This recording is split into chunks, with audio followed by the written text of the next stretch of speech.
So here I am.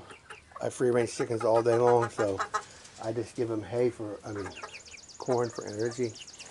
And they do have free choice oyster shell. One of the main things you get out of layer pellets is I add calcium in there. So it's corn and oyster shell and a little bit of other stuff. So if you're giving them free choice calcium and carbohydrates, they can go out and get all their protein. They can get it off of grass, bugs. And even if they're not growing or laying as much as they would if you were feeding them all the time, it's just a lot more sustainable to just have them out here, and then you don't have ticks and chiggers and flies and all that. They get out here. So anyway, all the chickens I have, if I give them 2/3 of a bucket, it's lining there. So what you want is to have all your food eaten in about 10 minutes. 5-10 minutes, not 15. If it's still laying around, you gave them too much. So I know 2/3 of a bucket is too much. So I'm going to give them half a bucket, and here's my barrel that we're working on. So let me get my feed out of it. So there's like 5/8 of a bucket.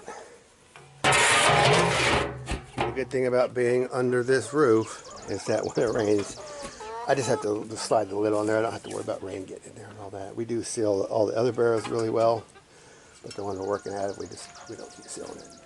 So I'm going to go dump this feed. Yay, food! 5/8 of a bucket. 5/8 of a 5-gallon bucket. So here we are to release the poultry. All these other ones were just the ones that stayed out.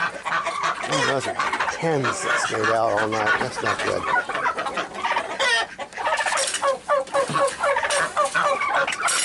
So here's the obedient ones that... Come on. Here's the obedient poor looking Muscovy. He looks terrible. Why are they all muddy like that?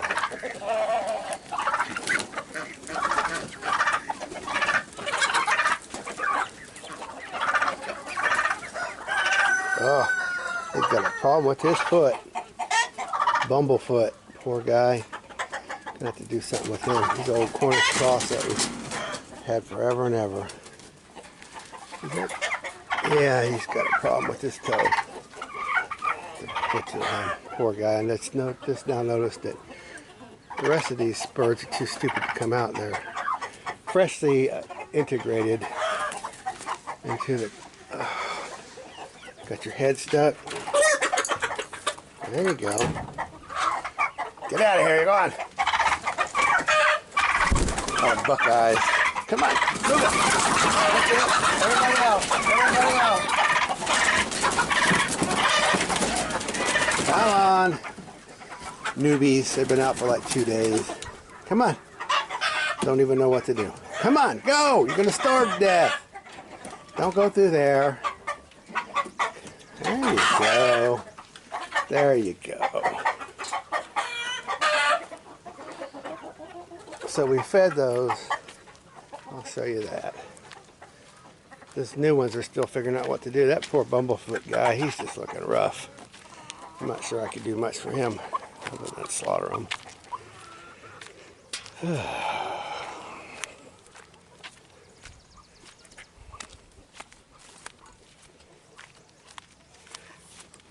But here they are, eating up. I'll show you my next phase. I guess I should mention that I passively water these chickens. See that little hose right there? That's from my excess water from my tank after my water storage tank is full. There's an overflow valve and it comes over here and fills in these ditches. And it's for the ducks and the chickens, and everybody's happy and they're healthy.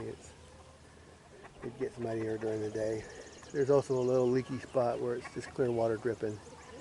So, anyway, I just wanted to show you that that's how I water these free range birds. So I'm in the brooder room here. This is not ideal, I know. They can go outside in that little hole over there. So we keep them in here because these are mostly girls. And we want them safe not to die. So with these guys, I feed them 3 times a day.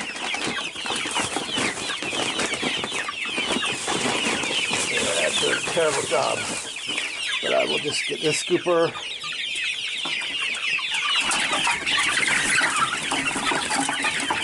And fill it up.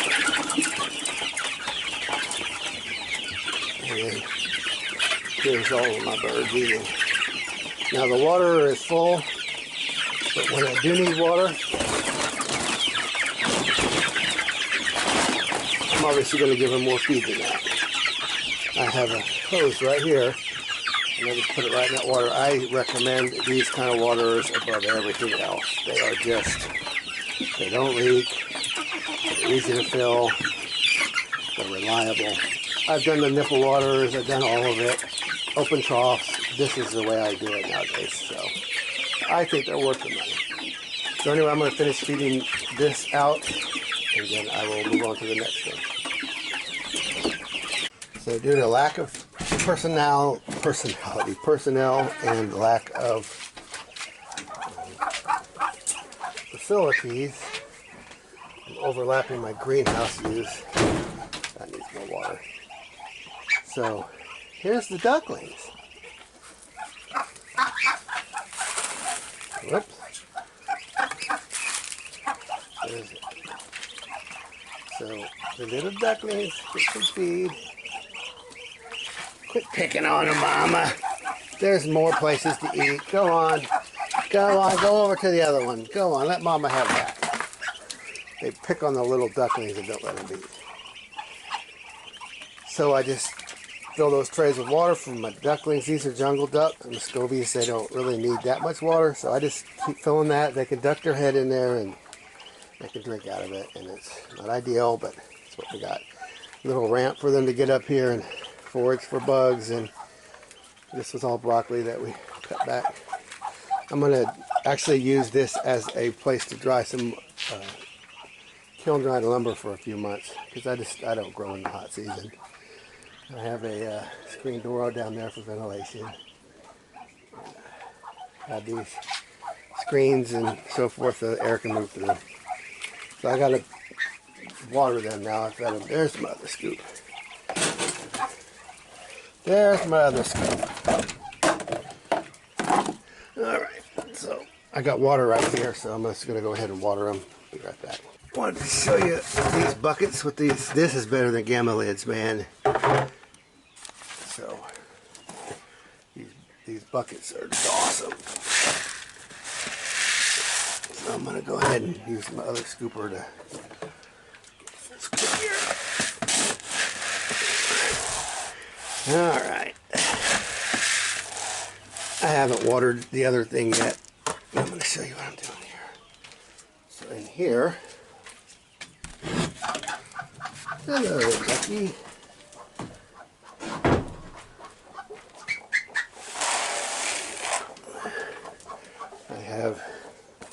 This is where oftentimes we'll let them in here to lay, and then we'll just gather our eggs.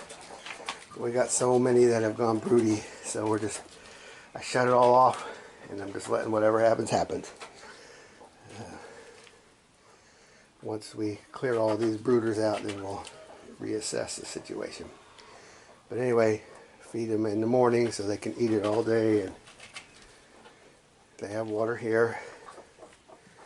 So we're just taking care of these. So the water goes all the way out here. Okay. We're back out to the other coop. Okay. Let me turn on the water. I'm following the water hose. I haven't finished feeding yet. So I'm going to use the water hose first since it's where it's at. So these are Buckeye roosters. I didn't want to mix them with my Rhode Island roosters, cockerels, so they're locked in there.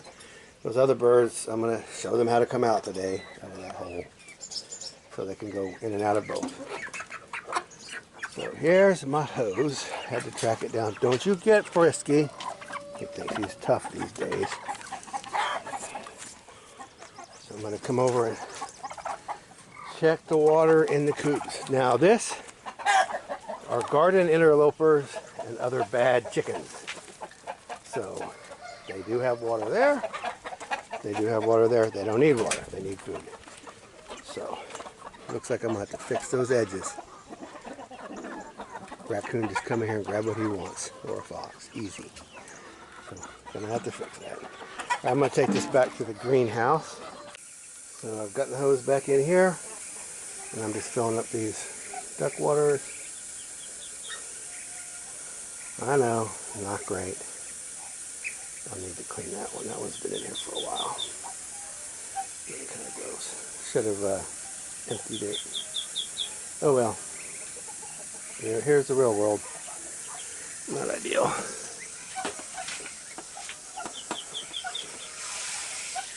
So the ducks are eating any bugs they can find in here, and it seems so cruel to lock them up. They are such good foragers. However, the crows around here will just pick them up and carry them off. You let ducklings out, I swear you can have 15 ducklings with the mama, and 2 or 3 days later, all the ducklings are gone and probably the mama too. So at this point, I'm just gonna lock them in here.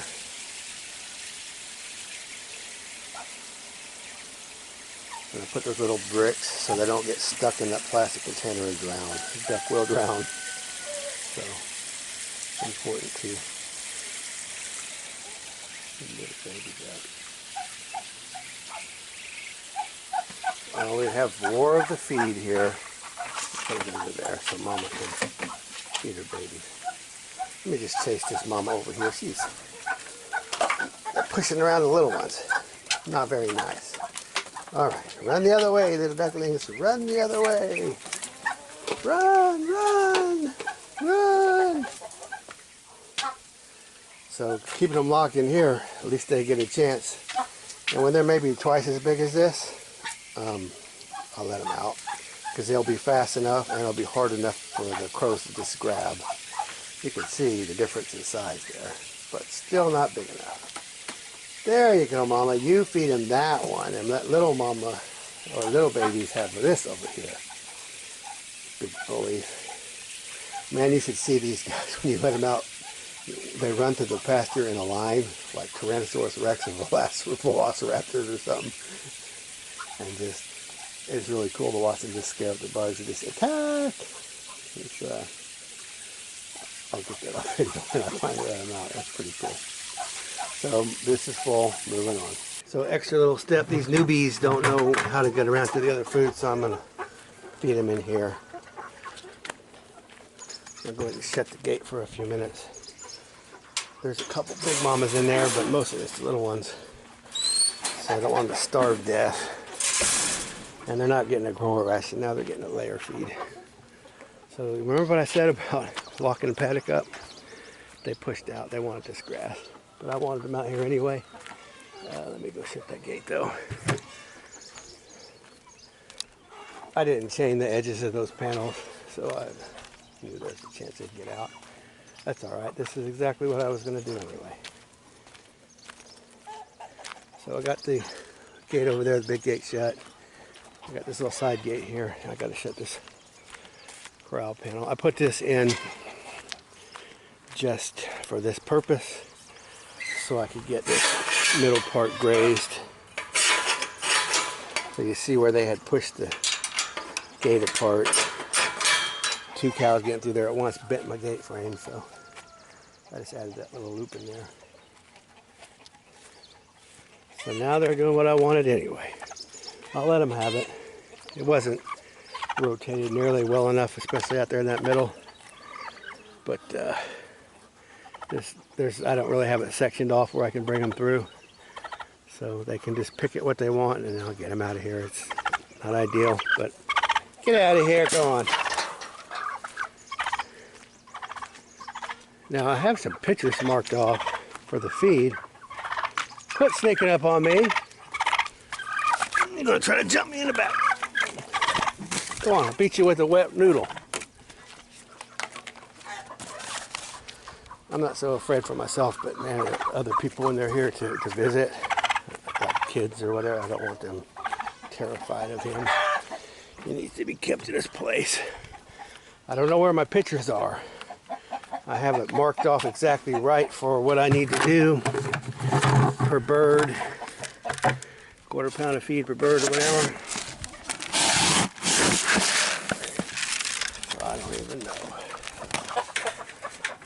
open this up. Give them this feed. Back in there.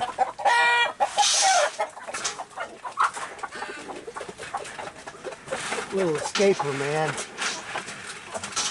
Got that little one that got out.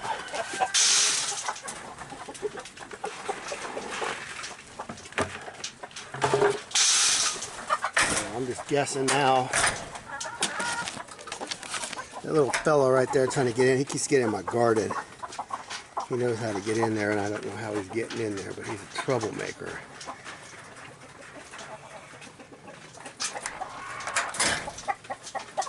So, you went in there, you'll be sorry, because you'll be stuck. Now you're stuck with the bad. Let him back in. Of course, I got an extra hen in there now. So, these are all guys that keep getting in the garden kind of thing. I think I'll let them out.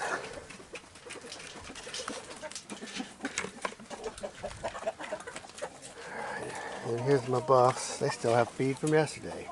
They're not getting feed. So, this is my hatching egg setup. Oh, hopefully she goes broody. That'll be awesome. These are all my purebred buffs. That door is warping on me. I'm gonna have to get that fixed. Add it to the list. Add it to the list. So they're not even done eating. I'll give them another scoop though. End of the day. So they also get garden produce, these caged ones. So they are getting a layer feed, a layer balanced ration, so they're not. But yes, this is awful. I'm just working with what I've got.